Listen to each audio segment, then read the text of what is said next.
Hello everybody, welcome back to another One Piece Burning Blood video. My name is Silvokiji or Silvokiji, and this is the Zone Gaming Go. So a couple of minutes ago, actually that's a lie, a couple of hours ago, someone asked me about can I do a general mechanic video of the game. And what I mean by general mechanics, that means like basically what you start off with, like what all the stuff does, what it means, why would you do it, yada yada yada. All that sort of jazz. So I'm prepared for the video to be decently long. So you're probably seeing the videos linked right now and you're probably like, okay, this is a pretty long video. But if you're new to the game, I encourage you to look at it. If you're not new to the game, this video was not going to help you at all, probably whatsoever. So you can look at the analysis videos or any of the character guides. If you have not looked at a character guide video and you are new to this game, this actually will help you. So just give me a second of your time, or about 30 minutes of your time, to actually kind of go over about what does each one of these buttons do, and exactly what the characters are supposed to mean. So first and foremost, let's talk about the point system. This game has a point system between 2,500, 3,000, and 2,000 point characters, we call them 2K, 3K, and 2,500. This is going to be the first thing you're going to be looking at really when building a team, because there's also support go to 500 to 1,000. So your team composition is going to be heavily about what characters you're going to be used to, what teams you want to use.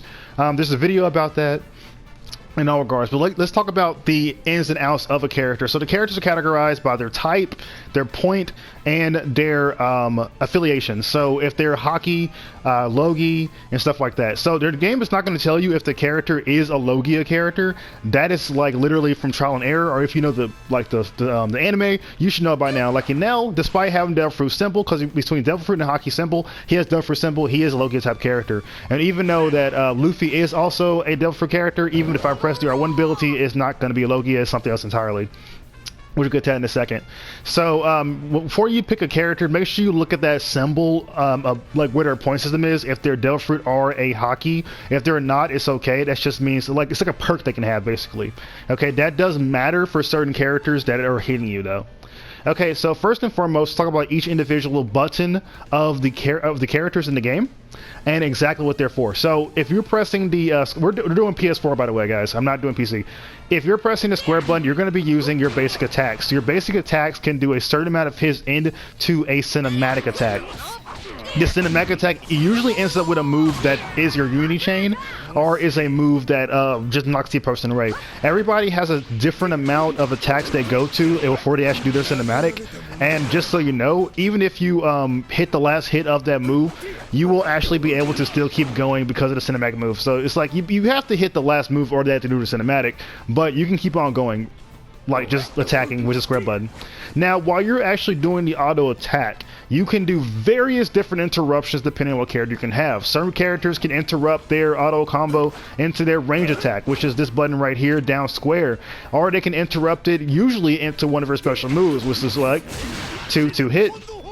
Sometimes it changes, sometimes not. That is a trial and error for people who do not know, if you don't know the character that well, or you can look at any of the character guides that I made, and you can check that out in the description below, and the character guide video will tell you. But while you're doing your auto, you have an opportunity to mix with your opponent and get a lot of stuff going on. So let's talk about the two main things that you probably might be doing during your auto combo. So one of the main things is your range attack. Your range attack is down square associated with your auto combo. Your range attack can change depending on the character. So I believe for Luffy it is a swipe, but when you actually do a auto combo, it becomes basically like a gum stamp. And so it changes your combo ability as well as the radius of where you can actually perform the attack. Now, the thing about a range attack, the range attack cannot be sidestepped, which means the reason it says that in the game is when we say can it be sidestepped, it just means the character, if you were to sidestep it, like front step it or whatever, it will catch you because it basically allows you to turn when you perform the attack. Now, let's talk about different variations of the range attacks. So you have this variation right here is a one-hit range attack. There are certain characters in this game that have barrage range attacks, certain characters that might have a more like a flashy range attack or some like anti-air range attack. You have to play as the character to actually figure out what they can do. Like for instance this. Now some range attacks can actually be comboed among themselves. Enel is one of those characters. Range attack into another range attack allows him to do something like that to finish the combo off. While other characters like maybe Zoro can just do range attack and then do an auto combo afterwards. which also allows us to talk about another thing about auto combos. Now, certain characters will not push their opponent on the ground, and that depends on the special attacks. Okay, so if the character has special attack that usually knocks the person away, yeah, that's probably going to be their cinematic for their auto combo. But if they don't, like Zoro, it's going to be a just like back away from me. So that's something you have to think about when you're playing the character and choosing who you want to play as. So associated with the range attack is we're going to be moving on to the guard break. This is another one that you're going to be doing a lot probably in your auto combo, usually either when doing a combo chain or you're doing something to mix your opponent up. Now what the guard break actually is for breaking your opponent's guard, but it also is used as a very good mix-up tool to start combos off with. So different guard breaks have different properties, just how different range have different properties. For instance, we've got Enel's guard break here, not puts the person in a stagger type state. We're going to use Zoro's guard break here, puts the person in a kneeling type state, and we're going to go ahead and use Luffy's guard break, which puts the person in a distant state, a flying state. Now, something to relate about the guard break and range attack, because we're going to talk about this a little bit more, is that range attacks and guard breaks, there's a video about this that I made. I will allow you to do a character switch. So if I'm playing with Zoro and if I'm holding the button down after I hit the person, I can bring another character in and perform a combo with that character. So this will allow you to mix up pretty well, because normally I couldn't do nothing after this guard break. I mean, I can probably do a little bit of damage, but I'm not really doing a lot. But I can do a switch out, do a unity chain, probably continue on our combo, all that kind of jazz, if I'm using the character. So one of the effective things to do when playing this game is to learn how to use your team effectively, and it will really help you out in the long run. Okay, so guard break range attack will allow you to do those motions. Now, just like the option for the range attack, your guard break may also change depending on your combo. So I do believe his doesn't really change. I don't think, does his change either? So these three characters do not change their guard breaks, so they're the same thing always. Okay, since we're talking about guard breaks here, we're going to go on to the heavy guard break, and then we're going to move on to the essentials.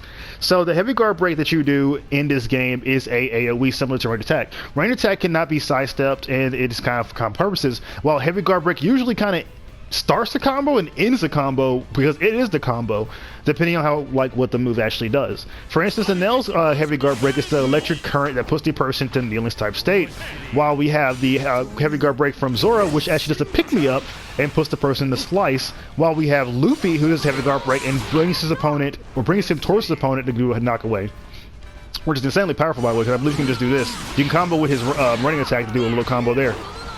But okay, moving on.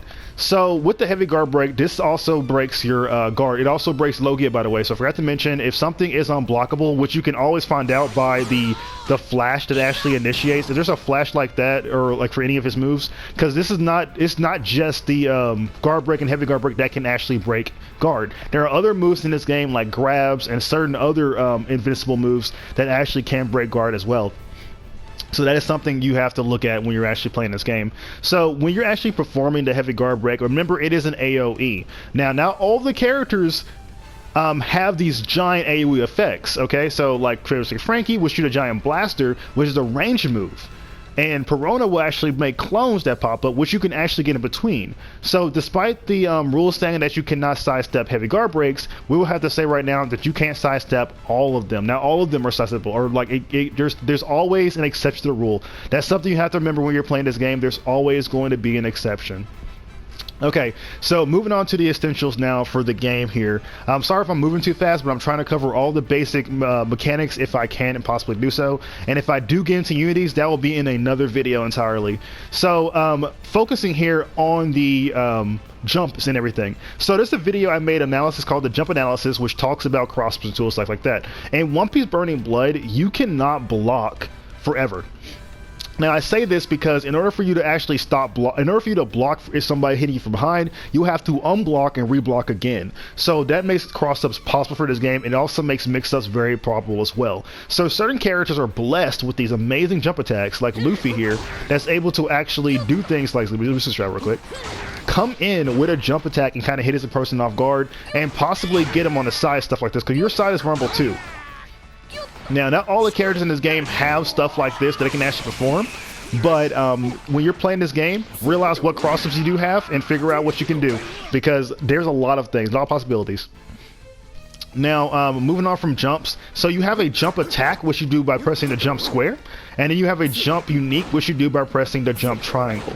Now, I forgot to mention your guard break is with your square and your X, and your heavy guard break is your triangle and your circle. To switch out, you press the R2 for your right character for support slot 2, and you press the L2 to switch out into Luffy, or your first slot basically. Okay. So moving on, basically jumps. So jumps can be used as a cross-up tool. They can be used as evasion tools. One of the things I love to use jumps for is keeping a character with a good jump attack in the background, so that way I can probably come in and do an attack there. Now all jump attacks will make you go forward like that though. There are certain jump attacks like the unique button mainly will not allow you to do something like that. It will basically cause you to actually land on the ground. Who does it? Yeah, something like this will make you do instant. So when you're playing, check what your character's jump attack and jump you actually are to see if you can make that sort of thing probable.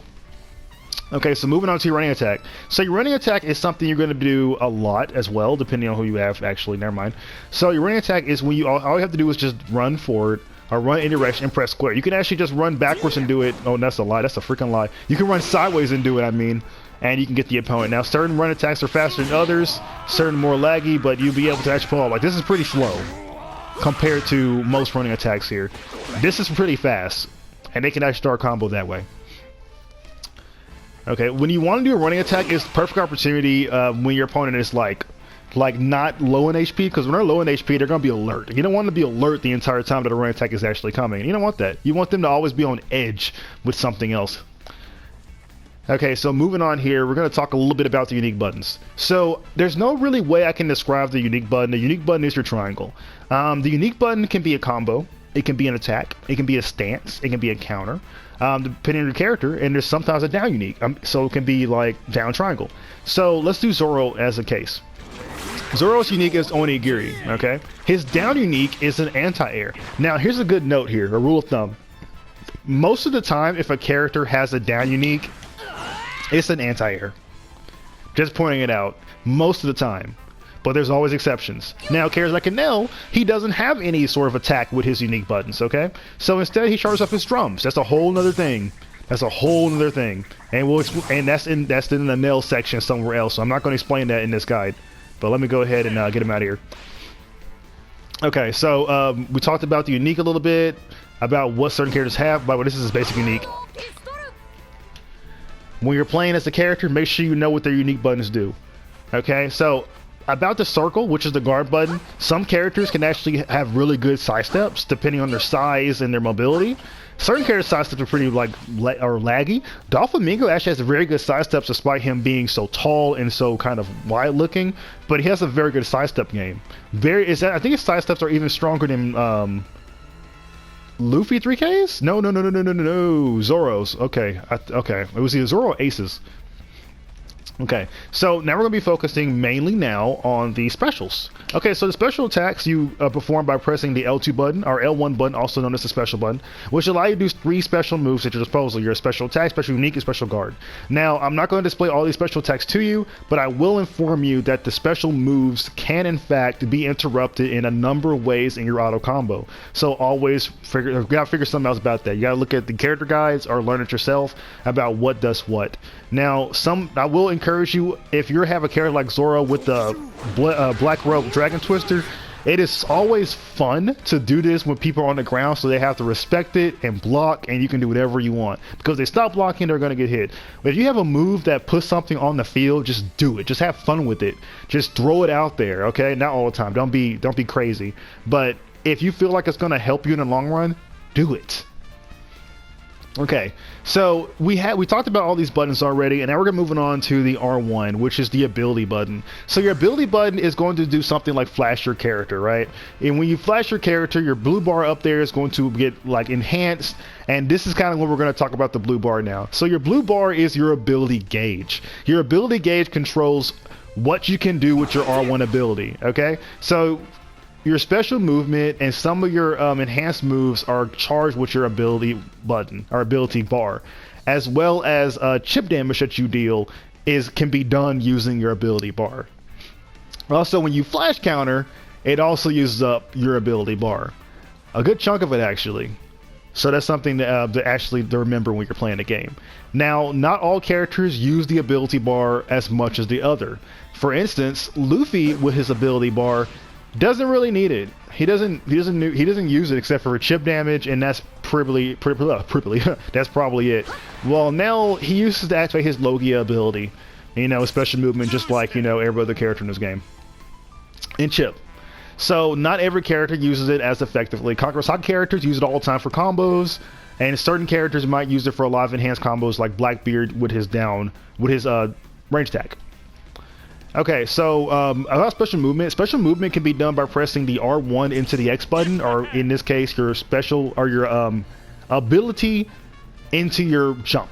Okay, so when you do this, you activate special movement. Now, not all special movements are necessarily movements. Some special movements are just weird. Like Zoro can do special movement and get into like a run style stance. You can actually hold the button all the way down. While a character like Enel is a teleport. While a character like Luffy is a propelling move. Now, certain people like Perona can turn into a ghost, and people like Shanks will walk slow and put you in a down state. People like Whitebeard jump in the air and land. There's a lot of different kinds, and you have a lot to explore. When you're fighting these people, you gotta know what their special movement is, or you're just gonna get torn up. Okay, so we're going to be coming back here. So we talked about special movements. Let's talk about the R1 ability by itself. Certain characters, as you probably saw me all do this before, if you press the R1 ability or the ability button, you will activate their secondary effect. Now, for Luffy's case, he activates Gum Gum Balloon and can be interrupted again into another special attack where he can perform in the air or perform on the ground, which you already saw. This is a double use. There's a handful of characters with a R1 basic. In order to do this, you just have to press R1 by itself. Okay, and there's a handful of people that can do this transaction. Now, I'm gonna tell you right now, not everybody can combo with their special movement, but some characters can, and it's the characters that you least expect that are able to combo with special movement. If you don't know if a character can combo with the special movement, look at some of the character guides, and maybe you'll figure something out from there. If I don't mention it, I'm sorry, but you'll probably get an idea, and you might figure it out, and like, oh, there's something here, and put in like in the comments about, hey, you missed this, and I'll remember it for next time. So we talked about what the ability gauge did, and we did not discuss the burning gauge. Now, the reason we did not discuss the burning gauge is because that's a whole other video, because it's a whole other thing. That's a whole Unity thing that we're not going to discuss because that's off topic. But I will explain about the flash counter and the flash guard. So in this game, if you press the button at this exact moment that you're about to get hit, you can do a flash counter. This flash counter uses up a little bit of your ability gauge, and it'll allow you to hit your opponent and do a combo against them. Now, if you press the guard button at the moment that your opponent's about to hit, the flash guard will activate, and you will basically have 1 second of visibility when you're actually doing a flash guard and waste time. This will also allow you to sidestep properly out of certain combos, and if you're playing as certain characters, you might have a unique flash guard which does a special effect.